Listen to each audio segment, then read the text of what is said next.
ایک صاحب نے سوال کیا ہے کہ واٹس ایپ پر غیر محرم عورتیں وائس ریکارڈ کے ذریعے مفتی صاحب سے دینی مسئلہ پوچھے جس میں عورتوں کے خصوصی مسائل بھی شامل ہو، اور مفتی صاحب وائس ہی پر غیر محرم عورتوں کو جواب ریکارڈ کر کے بھیج دے،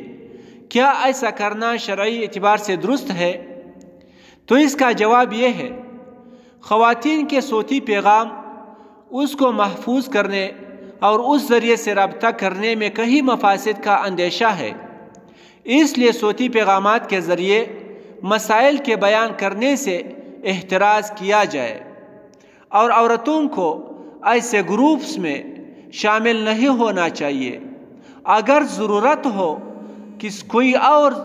طریقہ نہ ہو تو پھر وہ لکھائی کے ذریعے وہ اپنی مسئلہ پوچھ سکتی ہے۔